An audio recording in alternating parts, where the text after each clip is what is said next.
Kenya itainuka, Kenya itasimama, Kenya itanawiri kwa umoja na uzalendo. Mimi ni Mkenya mzalendo. Je, wewe? Mimi ni Mkenya mzalendo daima. Ni kisa ambacho kimekuwa ni cha aibu kuona vile mtu mmoja kule Migori alikosa heshima na kurusha kiatu kichafu kwa rais wa Jamhuri ya Kenya. Na sasa ameweza kukamatwa na wengineo ambao ni washukiwa, kwa sababu ni jambo la kufedhehesha. Na hata kama wewe mwenyewe haumpendi rais, lazima tuheshimu hiyo ofisi, kwa sababu ndio inatuunganisha pamoja na ndio nguzo la taifa na kutujumuisha kwa pamoja. Na sio jambo ambalo tunafaa kwa njia awayo yote kulishabikia. Serikali ina kashifu kitendo kile, na haijalishi awe ni Rais Ruto leo ama mtu mwingine. Ni jambo ambalo ni la kufedhehesha, na tunashukuru kwamba vyombo vya habari vimeweza kufanya kazi yake. Na tunajua rais ni mtu wa huruma na ni mtu ambaye ana moyo mkubwa sana wa kuweza hata kusamehe, wa kuweza hata kuhakikisha kwamba mambo kama haya pengine yasifuatiliwe sana. Lakini uzuri ni kwamba sisi kama Wakenya tuwe na ile heshima ya ofisi ile, na usalama wa rais haufai kuchezewa na mtu awaye yote. Sio jambo zuri hata kidogo. Tunalikashifu na kulikemea. Ni tabia gani hii ambayo tunawaonyesha watoto wetu kwamba kama pengine una dhana mbadala ama wewe husikizani na mtu, itabidi uchukue nguo ama kile ambacho mkivaa kama silaha? Hilo ni jambo mbaya sana, na ni jambo ambalo sio la heshima na linafaa kukomeshwa mara moja. Kwa hiyo hilo ni jambo ambalo tumeweza kusema hilo. We want to take this opportunity as a government to condemn the very shameful act that was done by some suspects who have since been arrested, who threw a shoe against our president. And this is not acceptable. What kind of behavior are we showing to our children? The institution of the presidency must be respected at all costs. It doesn't matter who is the occupant. Today is President William Ruto. Tomorrow may be you or me. But the most important thing is to know that the institution of the presidency is a symbol of unity in this country. And it is not acceptable to endanger in any way the life of our president. So those people who are out there making jokes and what have you, is shameful. Let us be patriotic as Kenyans. In moving forward, we must not joke with the institution of the presidency. It doesn't matter our political differences. It doesn't matter our persuasions. It doesn't matter the momentous occurrences and happenings and current affairs. The most important thing is that we must maintain the dignity and respect of this institution. Our president has a big heart. He can forgive. He can pardon. He just pardoned quite a number of people from our jails through the power of mercy, that is in the Constitution. And so, that is him. He is very resilient. But over and above that, we have to respect the institution of the presidency. It's important. I don't think we have seen anything happening like that in other jurisdictions. And it doesn't matter whatever grievances that anyone may want to have. But that is not the right way to express. We are people who love to listen. The government listens. We hear and we take action. That is why even the finance bill that is now before Parliament has some time for people to do public participation. And we will be able to hear what people are saying. Although it's largely very positive because it is speaking to the issue of fairness in tax administration. There are no new taxes per se. And also at the same time doing away with corruption and wastage and misuse of public funds, doing away with tax cheats, I beg your pardon, tax cheats, and also putting measures in which then people must get jobs because of incentivizing in certain industries. So really, let us have a dialogue and conversation for the sake of our country. Jambo lingine ambalo ningependa kuzungumzia ni kwamba kuna swala hili zima ambalo linatokana na wengine wakisema kwamba tunapunguza pesa za rais mstaafu Uhuru Kenyatta. Sijui, one of the journalists here was trying to ask that question. Ni nani huyu? Yes, that will be me, Mr. Spokes. My name is Alan Ginger, and my question, yes, it's true, my question is about the purported reduction of the retirement benefits for the former president and also the former vice presidents and the former prime minister. There have been claims that President Uhuru's retirement packs will be specifically reduced by 94.6 million shillings in the coming budget. Are these claims true? Then could you also please clarify on the reports that these proposed budget cuts, they are targeted at Mr. Kenyatta simply because he's been involved in the recent politics going on in the country? Thank you very much, Alan Ginger. We also got that same question from other people who send a question, because we encourage people to be sending questions to us in advance because we are open and transparent. Some of the journalists who may not even be able to join us, because nowadays you can remotely be able to interact with us. We thank God for the technology.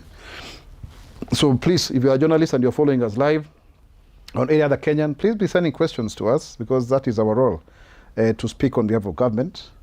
Our role is to state, defend, and clarify government position through amplification. So let me put it very clearly that the government has no intention whatsoever to make any budget cuts based on any political persuasion. What we are doing is that we've reduced expenditure across board, and the monies involved here are not personal pension. The pension is assured, it's 80% to the salary that the retired state officers were earning before they left office. And please note the word retired, because they are no longer holding public office. And so it affects the retired third president of the Republic of Kenya, President Uhuru Kenyatta. He's the retired third president, but he's the fourth president of the Republic of Kenya. Please note the difference. Yeah? And we do have, let me explain why the retired third president, because the first president died in office. It's only the second and third president who retired, President Moi and President Kibaki. So he's a retired third president of the Republic of Kenya, but the fourth president of the Republic of Kenya. And so the monies that are being reduced from 371.46 million to 276.85 million, a reduction of 94.6 million, is a normal budget cut. And it's not just affecting him. Also, Right Honorable Raila Odinga, his packs have been reduced by about 23 million, from 87.2 million to 63.7 million.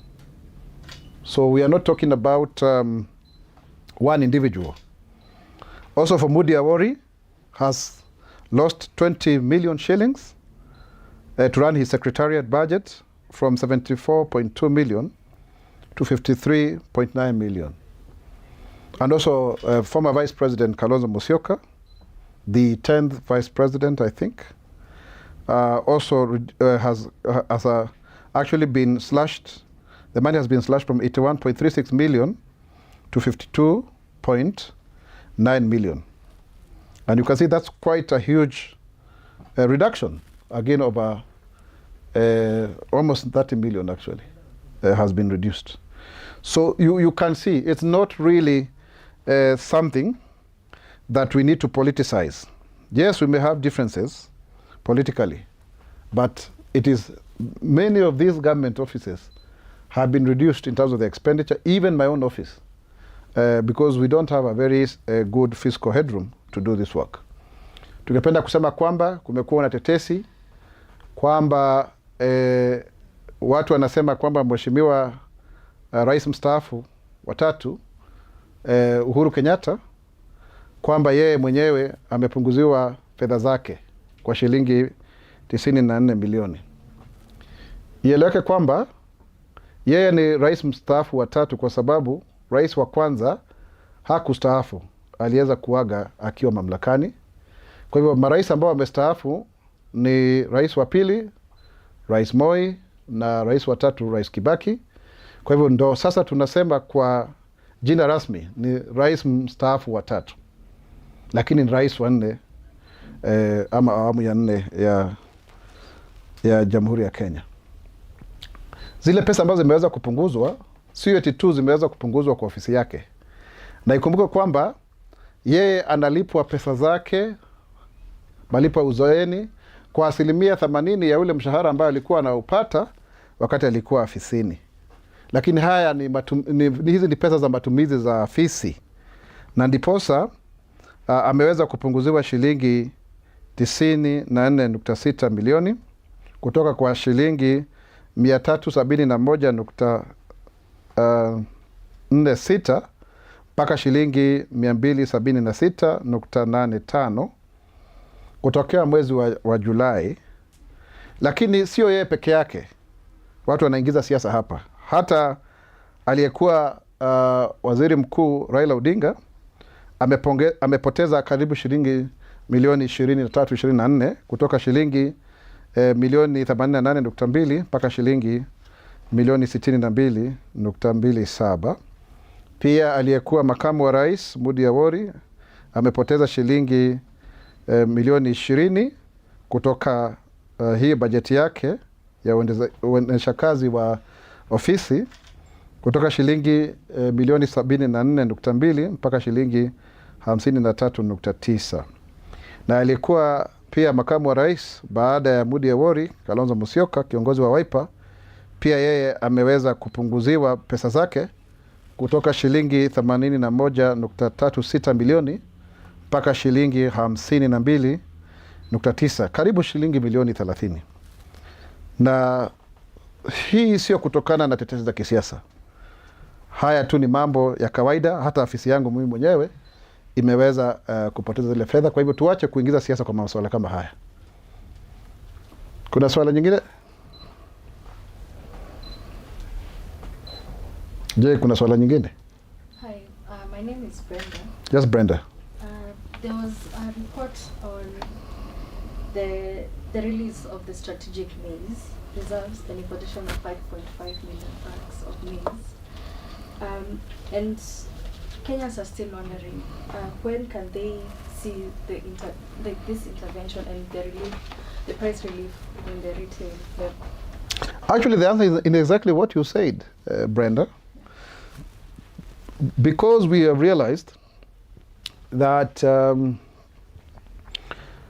the human beings are competing with the animals for the same maize, we have, as a government, allowed the importation of 5.5 million bags of yellow maize for animal feeds, so that then we reduce this competition. And that will actually ensure that the rise in the unga goes down, which some people have given a figure which may not necessarily be correct in terms of the increase at 26%. At the same time, we want to assure Kenyans that we have enough grain reserve. In fact, if you look at last year's yields, we were able to cover 23.5 months. Kenyans, some of them sold this maize to Uganda and South Sudan because of the attractive prices, but we are still able to cushion this, going forward. And at the same time, we're expecting harvests as a result of the rains that are still ongoing in some parts of the country. So we have no need to worry. We plan well, and it is the same thing that we have also done with our, export cover. Up to 6 months, we have about $8.5 billion to ensure that when we export things or we are importing things, the import cover, I beg your pardon, not export cover, import cover, we cannot have shock. We have enough dollars in the economy. Yet we found almost zero when we came into power. So we also have enough maize to cushion that. And we are expecting harvest because of our policy of subsidizing production through fertilizer subsidy program and other farm implements. In fact, if you look at the cost of inflation of 6 basic commodities, we've been able to ensure that we stabilize our economy.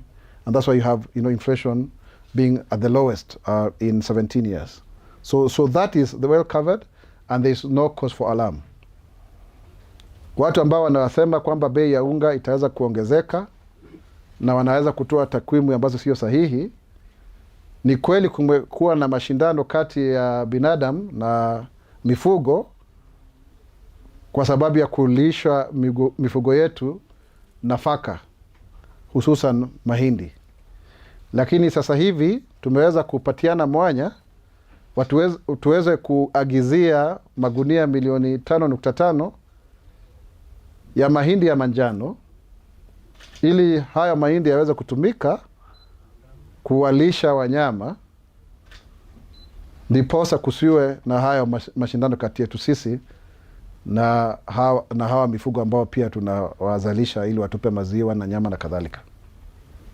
Lakini pia ni vizuri kuhakikishia Wakenya kwamba tuna mahindi ya kutosha kukidhi mahitaji yetu, kwa sababu mwaka uliopita tuliweza kuzalisha mahindi ambayo angeweza kutugharamia kwa miezi 23.5, kwa sababu kila mwezi tunatumia magunia milioni 4.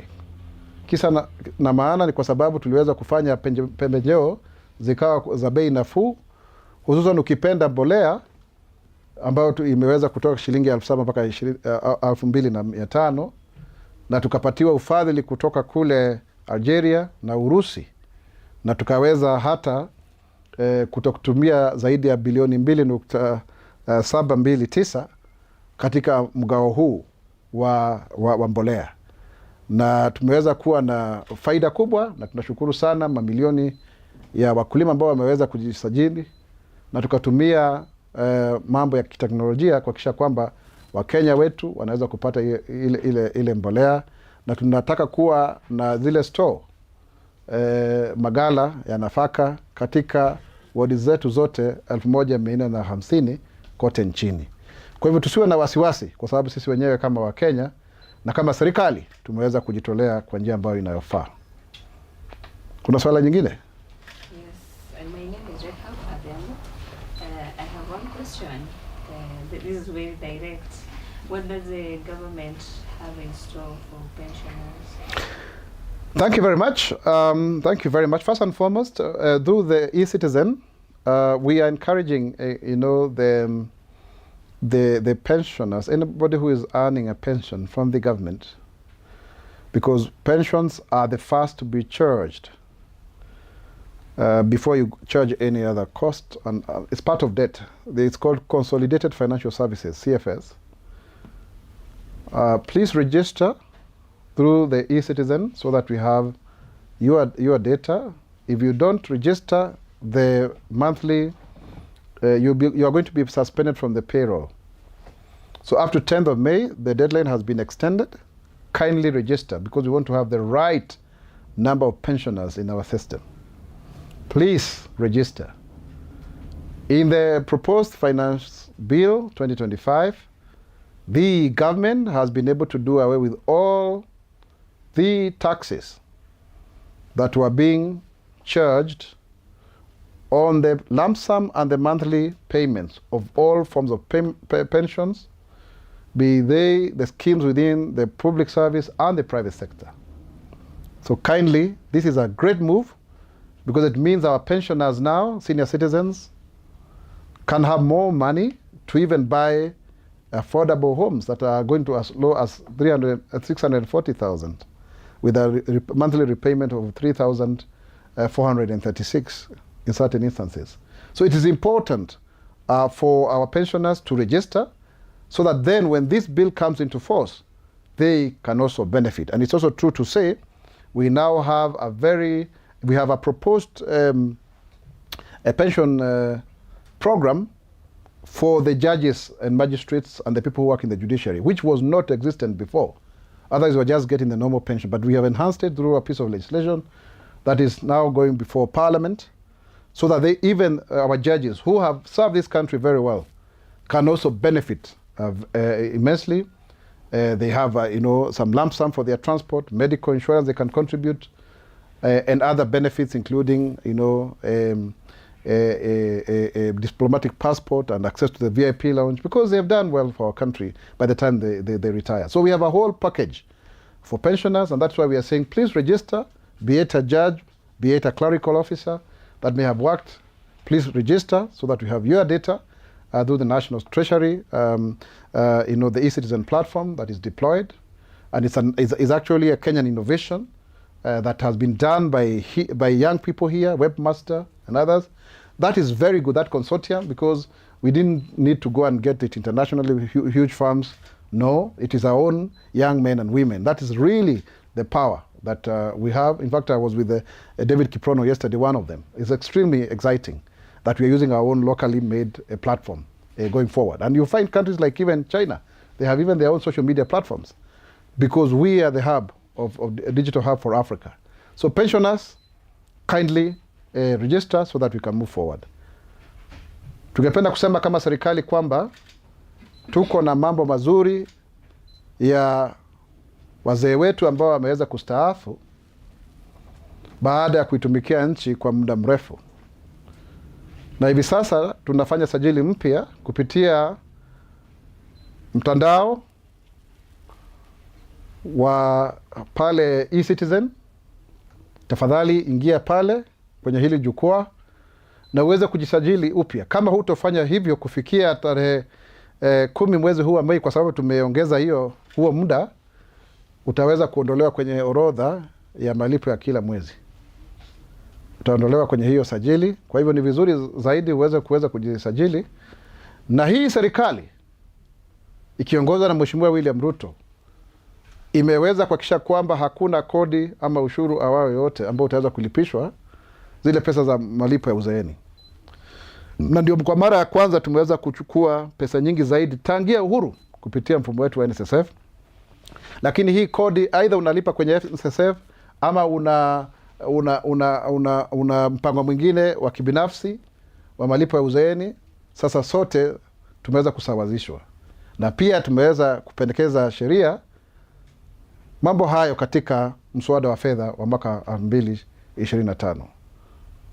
Jambo la pili ni kwamba pia majaji wetu na mahakimu pia tumeorodhesha katika mpango huu, kwa sababu hawakuwa nao, waweze kupata matibabu, waweze kupata pesa za usafiri ama ukipenda gari, pia waweze kuhakikisha kwamba wanapata ile passport ya kidiplomasia na mambo kama haya. Ndio kwa sababu wakishafanyia Kenya kazi vizuri, pia tuweze kufanya kwamba wakuwe na siku za usoni wawe kwamba pia wanaweza kuishi katika maisha ambayo ni mazuri.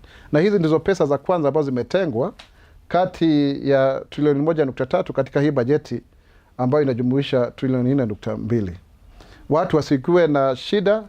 Tunajaribu kuhakikisha kwamba hata wewe ukistaafu uweze pia kuwa na nafasi nzuri ya kuishi vyema. Kwa hivyo ni vizuri kuingia katika mpango ule wa malipo ya uzeeni. Tutoe kidogo, lakini sio shilingi 200 kama vile Mheshimiwa Rais alivyosema. Tutoe zile pesa kulingana na zile ambazo unalipwa sasa mshahara, ule mshahara unaolipwa, ndipo sasa tuweze kufaidi kama nchi, na ili tuweze pia kuwa na msukumo mpya. Kwa sababu sasa vile ambavyo tulikuwa tunaishi kule vijijini, watu wanahamia mijini. Ni muhimu sana kama unaishi hapa na huko kwenye jumuiya ya watu wengi ama kwenye jamii ya watu wengi, unaweza kujisimamia na kujigharamia, kwa sababu pia watoto wanakwenda kufanya shughuli zingine. Ndio pia sisi tunawatafutia kazi majuu, kazi mtandaoni na kwa ground. Wakienda kama ni majuu, itabaki pia bado unaweza kujitegemea. Sio kama vile awali imekuwa kwamba wazee wanategemea watoto wao. Ukiwa na malipo hayo ya uzeeni ambayo hayatozi ushuru, pia unaweza kununua nyumba hizo affordable housing ambazo zinakwenda chini, nyumba za bei nafuu mpaka shilingi 640 social housing, nyumba ya kijamii ambayo unaweza kulipa shilingi 13,436 kila mwezi. Kwa hiyo ni watu ambao hata wana kipato cha chini ama shilingi 20,000 kwenda chini. Kwa hivyo watu wengi ambao wanalipwa malipo ya uzeeni, nafikiri hao ndio malipo ambao wanapata kila mwezi. Kwa hivyo wanaweza kujinunulia nyumba, alafu ile lump sum yao, kile kitu cha pesa ambacho wanakipata punde tu baada ya kustaafu, wakifanyia hata biashara zingine. Lakini nyumba unaweza kulipa hapo na usonge mbele, na unajua kwamba mpaka uzeeni mwako unaweza pia kuwa na nyumba yako ambayo iko hapa Nairobi. Hata ukiamua kuishi huku kule ambako umefanyia kazi, badala ya kwenda kule vijijini pengine hawakujui, unaishi maisha marefu. Kwa hivyo kwa mengi na machache ndio hayo. Niwashukuru sana, niseme tuwe na amani. Tutakuwa tukiendelea kufanya hii mikutano yetu na vyombo vya habari na pia wananchi kupitia mtandaoni na pia kwenye vyombo vingine vya habari. Kenya itainuka, Kenya itasimama, Kenya itanawiri kwa umoja na uzalendo. Mimi ni Mkenya mzalendo. Je, wewe? Mimi ni Mkenya mzalendo daima. Asanteni.